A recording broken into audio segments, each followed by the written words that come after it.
Hi guys, मेरा नाम ऋषभ जैन है और जो ग्रामर का पार्ट आज हम लोग करने जा रहे हैं वो है एक्टिव एंड पैसिव वॉइस।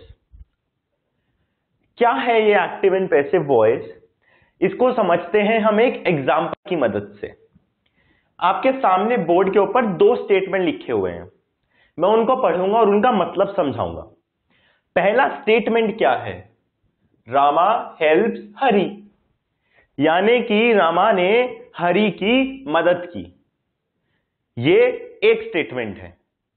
दूसरा स्टेटमेंट पढ़ते हैं, Hari is helped by Rama, यानी कि हरी की मदद रामा द्वारा की गई। डिफरेंस क्या है? लिखा स्टेटमेंट अलग तरीके से गया है, जबकि मतलब सेम है दोनों का। दोनों में मदद हरी की हुई है, दोनों में मदद रामा ने की है, लेकिन लिखने की वजह से जो डिफरेंस पैदा होता है उसे ही हम एक्टिव और पैसिव वॉइस कहते हैं। पहला जो स्टेटमेंट है, यानी कि रामा हेल्प्स हरी, ये एक्टिव वॉइस में है। क्यों एक्टिव वॉइस में है? इसका मैं आपको रीजन देता हूं। Rama the person denoted by subject, यानी कि जो सब्जेक्ट है क्या है? हेल्प्स। सब्जेक्ट क्या है? हरी। दूसरा जो मतलब आदमी है वो है Hari. The person denoted by subject does something, उसने कुछ किया है, यानी कि रामा ने कुछ किया है। Rama the person denoted by subject does something, इसलिए ही ये एक्टिव वॉइस में है। जो वर्ब है हेल्प्स, वो एक्टिव वॉइस में है हमारे सामने।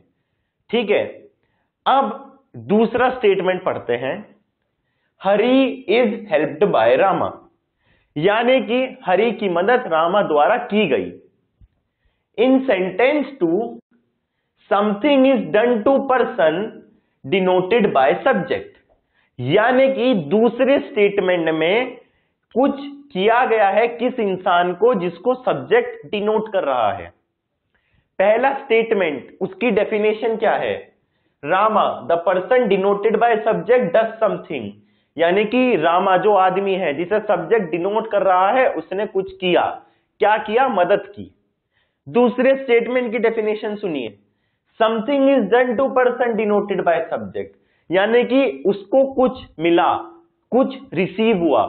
Something is done to the person denoted by subject. ठीक है, तो किसके साथ किया गया? यहां हरी के साथ किया गया। ठीक है, यानी कि हरी के साथ, हरी ने कुछ रिसीव किया, जबकि पहले स्टेटमेंट में रामा ने मदद की। ये डिफरेंस है दोनों स्टेटमेंट का। जो पहला स्टेटमेंट है हेल्प्स, इसमें जो वर्ब है वो एक्टिव वॉइस में है, वहीं दूसरी तरफ जो हेल्प्ड है इसमें ये पैसिव वॉइस में है। तो दो चीज हो गई, एक्टिव वॉइस और पैसिव वॉइस। ठीक है, एक्टिव वॉइस क्या है? पर्सन और thing denoted by subject does something, यानी कि सब्जेक्ट जिसको डिनोट कर रहा है, जिसके ऊपर फोकस कर रहा है, वो कुछ करता है। सब्जेक्ट किसके ऊपर फोकस कर रहा है? रामा के ऊपर कर रहा है, उसने कुछ किया। जब ऐसा होता है तो एक्टिव वॉइस कहलाती है, यानी कि जो सब्जेक्ट जिसके ऊपर फोकस कर रहा है, जब वो इंसान या थिंग कुछ करे तो वो एक्टिव वॉइस हो गई। वहीं दूसरी तरफ something is done to person denoted by subject, दूसरी तरफ क्या होता है? जिसको सब्जेक्ट डिनोट करता है उसके साथ कुछ किया जाता है। एक्टिव वॉइस में वो इंसान करता है, पैसिव वॉइस में उसके साथ किया जाता है। यानी कि एक्टिव वॉइस में he is working, whereas in passive voice he is receiving. ये डिफरेंस है एक्टिव और पैसिव वॉइस। ठीक है, तो हमने जो स्टेटमेंट पढ़ा, Rama helps Hari, subject denote कर रहा है रामा को, उसने कुछ किया। Hari is helped by Rama, subject denote कर रहा है हरी को, उसने कुछ रिसीव किया। दोनों चीजों में हरी ही रिसीव कर रहा है, दोनों स्टेटमेंट में रामा ही काम कर रहा है। एक एक्टिव में एक पैसिव में क्यों है? क्योंकि सब्जेक्ट जिसको डिनोट कर रहा है वो एक चीज में काम कर रहा है, यानी कि एक्शन ले रहा है, वहीं दूसरी तरफ वो चीज रिसीव कर रहा है। ये बेसिक डिफरेंस है दोनों के बीच में, यानी कि एक्टिव और पैसिव वॉइस के बीच में। वही मैंने कहा, the person denoted by subject does something, active voice. Sentence 2 में something is done to person denoted by subject, passive voice. ठीक है, हेल्प्ड पैसिव वॉइस में है, हेल्प्स एक्टिव वॉइस में है। ठीक है, तो ये डेफिनेशन हो गई। अब अगर हम इधर आए ज्यादा समझने के लिए कि एक्टिव और पैसिव वॉइस क्या है, ये समझेंगे हम इन एग्जांपल्स के थ्रू। पहला स्टेटमेंट है सीता लव्स सावित्री। सब्जेक्ट किसको डिनोट कर रहा है? सीता को। वो क्या करती है? सावित्री को प्यार करती है। ये स्टेटमेंट हुआ एक्टिव वॉइस में, क्योंकि सब्जेक्ट डिनोट कर रहा है सीता को, सीता ने कुछ काम किया, उसने कुछ किया। इसी स्टेटमेंट का हमें पैसिव वॉइस लिखना है। कैसे लिखेंगे? सेम स्टेटमेंट है, रामा हेल्प्स हरि। यहां पे उसने कुछ किया, यहां पे ये चीज पहले आएगी क्योंकि जिसने रिसीव किया है सब्जेक्ट, उसको डिनोट करने लगता है पैसिव वॉइस में। तो अगर स्टेटमेंट एक्टिव वॉइस में है सीता लव सावित्री, तो यही स्टेटमेंट पैसिव वॉइस में क्या हो जाएगा? Savitri is loved by Sita. ये एग्जाम्पल काफी कुछ क्लियर कर देगा। ठीक है, सीधा सीधा स्टेटमेंट है सीता लव्स सावित्री। क्या बता रहा है? अगर रामा की जगह Sita, person denoted by subject, subject ने किसको डिनोट किया? सीता को। सीता ने कुछ किया, यानी कि उसने सावित्री को प्यार किया, शी लव सावित्री। ये एक्टिव वॉइस में हो गया। इसी की हमें पैसिव वॉइस लिखनी है। पैसिव वॉइस में क्या करते हैं? In something is done to person denoted by subject, यानी कि जो रिसीव करता है, जिसे कुछ किया जाता है, सब्जेक्ट उसको डिनोट करता है और उसके साथ कुछ किया जाता है। तो यहां पे सब्जेक्ट किसे डिनोट कर रहा है? सावित्री को। Savitri is loved by Sita. ये हमारा पहला एग्जांपल था एक्टिव और पैसिव वॉइस को समझने के लिए। दूसरा स्टेटमेंट देखते हैं, the mason is building the wall. यानी कि एक मेसन, यानी कि जो एक तरीके से मजदूर कह दें, वो दीवार बना रहा है। The mason is building the wall. अब हमें ये स्टेटमेंट एक्टिव वॉइस में है। सब्जेक्ट किसे डिनोट कर रहा है? मेसन को। क्या कर रहा है? वो दीवार बना रहा है, यानी कि रिसीव कौन कर रहा है? वॉल रिसीव कर रही है, क्योंकि वो बन रही है तो वो रिसीव कर रही है। पैसिव वॉइस में जो चीज रिसीव कर रही होती है, सब्जेक्ट उसको डिनोट करता है, तो इसलिए वो पहले आ जाता है। तो इस स्टेटमेंट का पैसिव वॉइस क्या होगा? The wall is being built by mason. यानी कि इस स्टेटमेंट में हम क्या कहेंगे? जो वॉल है is being build by mason. ठीक है, यानी कि दीवार किसके द्वारा बनाई जा रही है? मेसन के द्वारा। एक्टिव वॉइस, मेसन क्या कर रहा है? दीवार बना रहा है। सब्जेक्ट ने डिनोट किया मेसन को, वो क्या कर रहा है? वो कुछ करता है। ये एक्टिव वॉइस है। पैसिव वॉइस, सब्जेक्ट जिसको डिनोट करती है वो कुछ रिसीव करता है। The wall is being built by mason, ये होगी इसकी पैसिव वॉइस। अब हम अगले एग्जाम्पल की तरफ बढ़ते हैं। एग्जाम्पल के थ्रू जो डेफिनेशन बताई गई है आप उसको समझने की कोशिश कीजिए, क्योंकि एग्जाम में आपके स्टेटमेंट एक्टिव या पैसिव वॉइस में दिया जाएगा और ये कहा जाएगा कि उसको कन्वर्ट कीजिए। तो अगला स्टेटमेंट है the peon open the gate. यानी कि जो स्कूल में पियोन होता है, आपने भी देखा होगा, उसने गेट ओपन किया। अब इसकी पैसिव वॉइस क्या होगी? The gate is being opened by peon.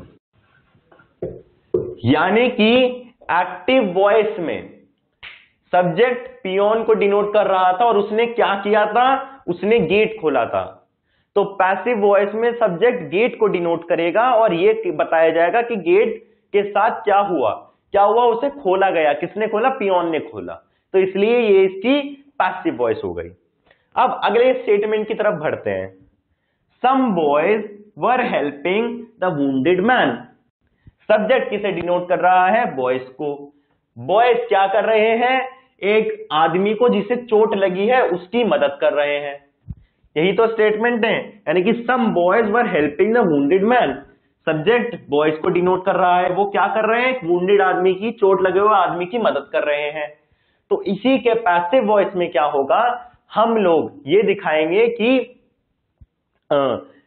Wounded जिसके चोट लगी है उसको मदद मिल रही है कुछ लड़कों के द्वारा, क्योंकि सब्जेक्ट अब वुंडेड मैन की तरफ डिनोट करेगा।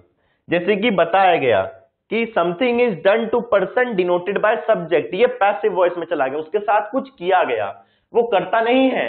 जब करता है तो एक्टिव वॉइस होती है, जब कोई इंसान करता है तो बड़ा एक्टिव रहता है ना, कि कर रहा है तो एक्टिव है, वही तो इंसान काम करेगा जो एक्टिव रहेगा, इसलिए वो एक्टिव वॉइस होगी। जो रिसीव कर रहा है वो पैसिव वॉइस होगी, उसके साथ कुछ किया जा रहा है। ठीक है, अब some boys were helping the wounded man, इसका हम लोग पैसिव वॉइस क्या लिखेंगे, the wounded man was being helped by some boys.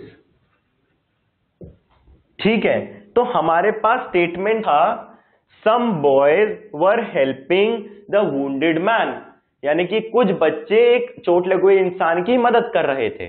Passive voice में हमने क्या लिखा, the wounded man was being helped by some boys, यानी कि जो इंसान की चोट लगी थी उसकी मदद कुछ बच्चों द्वारा की जा रही थी। The wounded man was being helped by some boys, ये इसकी पैसिव वॉइस हो गई। फिर नेक्स्ट एग्जाम्पल की तरफ बढ़ते हैं। एग्जाम्पल करते हुए ध्यान रखें कि एक्टिव वॉइस और पैसिव वॉइस का डिफरेंस क्या है। जब कुछ किया जाता है तो एक्टिव, जबकि रिसीव होता है तो पैसिव। ये डिफरेंस है, बेसिकली इसको समझना जरूरी है कि कैसे हम ये पहचाने कि किसी ने एक्ट किया है या किसी ने रिसीव किया है, इनके बीच का डिफरेंस जानना जरूरी है। तो ये देखते हैं। अब अगला एग्जाम्पल है, he will finish the work in a fortnight, यानी कि वो एक रात के अंदर अपना सारा काम खत्म कर लेगा। तो सब्जेक्ट किसे डिनोट कर रहा है, ही को, वो क्या करेगा, काम खत्म कर लेगा। ठीक है, इसका पैसिव वॉइस क्या होगा, the work will be finished in a fortnight by him, यानी कि जो काम है उसको एक रात में खत्म कर लिया जाएगा। और कौन करेगा, वो करेगा। पहले में एक्टिव वॉइस थी, कहा जा रहा था वो इंसान एक दिन में काम खत्म कर देगा, आज रात तक वो खत्म कर देगा। इसी की पैसिव वॉइस क्या होगी, काम एक रात में खत्म कर दिया जाएगा उसी इंसान के द्वारा। तो डिफरेंस देखिए, पहले में वो एक्टिव था, वो कर रहा है, तो दूसरे में काम तो रिसीव ही कर रहा है पर उसको अलग अगले एंड पर रखा गया है, जबकि सब्जेक्ट किसको डिनोट कर रहा है इसमें, काम को, इसलिए काम उसके द्वारा एक रात में कर लिया जाएगा। इसलिए इसकी पैसिव वॉइस क्या हुई, the work will be finished by him in a fortnight. तो हम क्या लिखेंगे, the work will be finished, मैंने कैसा गलत लिख दिया था, तो work will be finished by him in a fortnight. वैसे दोनों तरफ से लिख सकते हैं, the work will be finished in a fortnight by him, the work will be finished by him in a fortnight, दोनों का मतलब यही है और दोनों ही पैसिव वॉइस में है। बस हमें फोकस क्या करना है कि पहले कहा जा रहा था he will finish the work in a fortnight, वो काम कर लेगा एक रात में। पैसिव वॉइस में लिखते हुए the work will be finished by him, करेगा अभी भी वही, लेकिन चेंज हो गया, सब्जेक्ट जो हो गया वो वर्क की तरफ चला गया, work will be finished by him in a fortnight. ठीक है, तो ये पैसिव वॉइस हो गई। अब अगला जो स्टेटमेंट है, हु डिड दिस, ठीक है, ये एक्टिव वॉइस में है, यानी कि किसने ये काम किया। हु डिड दिस, इसकी पैसिव वॉइस क्या होगी? तो ये थोड़ा कॉम्प्लिकेटेड सा है कि किसने ये काम किया। ठीक है, तो ये थोड़ा कॉम्प्लिकेटेड है, इसलिए इससे पहले अगला कर लेते हैं ताकि थोड़ी क्लैरिटी बन जाए, फिर इसकी तरफ हम आ सकें। क्योंकि अगर आपने अभी से ये पैसिव में कन्वर्ट कर लिया, अगर आप कर पा रहे हैं तो आप परफेक्ट हो चुके हैं, आपको पता चल गया एक्टिव और पैसिव वॉइस में क्या डिफरेंस है। तो हम पहले ये वाला कर लेते हैं जो बाकी स्टेटमेंट जैसा ही एक एग्जाम्पल है, फिर इसकी तरफ बढ़ेंगे। अगला स्टेटमेंट है, why did your brother write such a letter. Subject किसे डिनोट कर रहा है? ब्रदर को। उसने क्या किया? उसने एक लेटर लिखा, है ना। अब इसका पैसिव वॉइस होगा, why was such a letter written by your brother. ठीक है, तो पहला स्टेटमेंट सब्जेक्ट ब्रदर की तरफ कर रहा है, उसने क्या किया? उसने कुछ काम किया। तो स्टेटमेंट 2 में वो something is done to the person denoted by subject, अब सब्जेक्ट चेंज हो जाएगा, तो क्या स्टेटमेंट लिखा जाएगा? Why was such a letter written by your brother. क्यों ऐसा लेटर तुम्हारे ब्रदर द्वारा लिखा गया? पहले में तो उसने काम किया कि उसने लेटर लिखा, दूसरे में लेटर एक मेन ऑब्जेक्टिव बन गया, इसलिए हमने लिखा why was such a letter written by your brother. तो ये कुछ एग्जाम्पल थे जो हमने देखा कि एक्टिव और पैसिव वॉइस क्या है, कैसे चेंज हो जाती हैं चीजें जब पर्सन डिनोटेड बाय सब्जेक्ट, जब वो कुछ करता है, जब सब्जेक्ट जिस इंसान की तरफ इशारा कर रही है जब वो कुछ करता है तो हम लोग क्या कहते हैं? एक्टिव वॉइस हो गई। जबकि दूसरी ही तरफ something is done to person, यानी कि उस इंसान के साथ कुछ किया जाता है जिसको सब्जेक्ट डिनोट कर रहा है। पहले में वो इंसान करता है, दूसरे में उसी के साथ किया जाता है जिसको सब्जेक्ट डिनोट कर रहा है, तो वो पैसिव वॉइस हो गई। Rama helps Hari, Hari is helped by Rama. इससे हमने देखा कि हमने दोनों का ये पता कर लिया कि क्या डिफरेंस है। अब हम उस एग्जाम्पल की तरफ मूव करते हैं जो कि थोड़ा कॉम्प्लिकेटेड सा है। तो हु डिड दिस, यानी कि किसने ये किया, तो इसका पैसिव वॉइस क्या होगा? This was done by whom.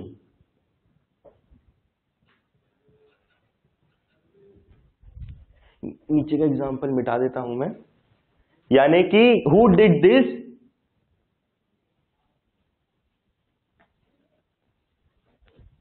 हमारा स्टेटमेंट क्या है कि किसने ये काम किया, यानी कि हु डिड दिस, तो इसका ही पैसिव वॉइस क्या होगा?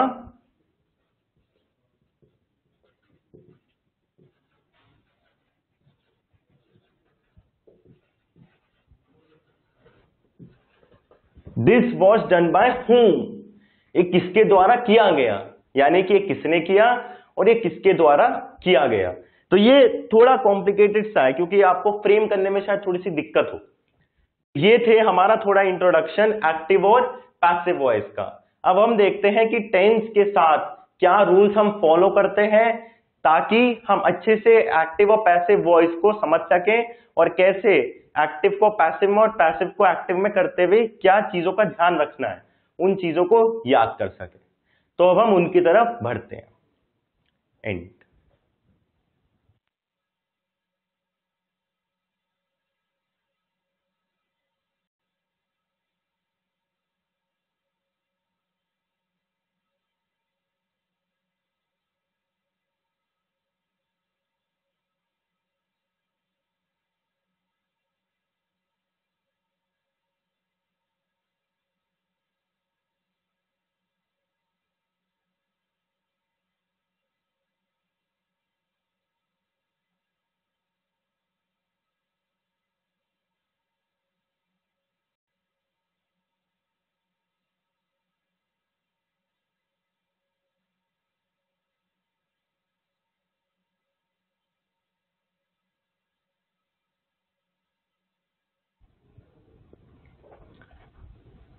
स्टार्ट। तो जो हमारा ये कॉम्प्लिकेटेड सा एग्जाम्पल है, हु डिड दिस, यानी कि किसने ये काम किया, इसको पैसिव में बदलते हुए थोड़ी चीजों का ध्यान रखना होगा। सब्जेक्ट किसको डिनोट कर रहा है, हु को, यानी कि किसने ये किया। इसको पैसिव में आप कैसे कन्वर्ट करोगे, तो इसको पैसिव वॉइस में कन्वर्ट करके जो स्टेटमेंट आएगा वो ये होगा, हमें देखना है कि पहले किसने ये काम किया और अब किस पे फोकस करना है, किसके द्वारा ये किया गया। ये स्टेटमेंट बेसिकली हमें इंग्लिश में लिखना है, क्योंकि एक्टिव और पैसिव वॉइस की यही डेफिनेशन है कि किसने काम किया, किसके द्वारा ये काम किया गया। हु डिड दिस, किसने काम किया। पैसिव वॉइस में क्या होगा, bye whom was this done। तो ये ध्यान रखना है आपको, ये थोड़ा कॉम्प्लिकेटेड सा एग्जांपल था इसलिए मैंने इसको एंड में लिखा, ठीक है। तो ये याद रखना है कि bye whom was this done, किसके द्वारा ये काम किया गया, ये हो गई हमारी पैसिव वॉइस। तो ये हमने थोड़ा एक्टिव और पैसिव वॉइस पढ़ा, ठीक है। थोड़े से रूल समझे और डेफिनेशन देखी कि क्या है रियलिटी में एक्टिव और पैसिव वॉइस, किस तरह से उसको कन्वर्ट किया जाता है। अब देखते हैं कि टेंस के साथ और चीजों के साथ उसको यूज करते हुए क्या क्या रूल्स का ध्यान रखना जरूरी है, ताकि हम सही तरह से एक्टिव को पैसिव में और पैसिव को एक्टिव में कन्वर्ट कर सकें और उसको ढंग से समझ पाए। तो अब हम उन रूल्स की तरफ बढ़ते हैं।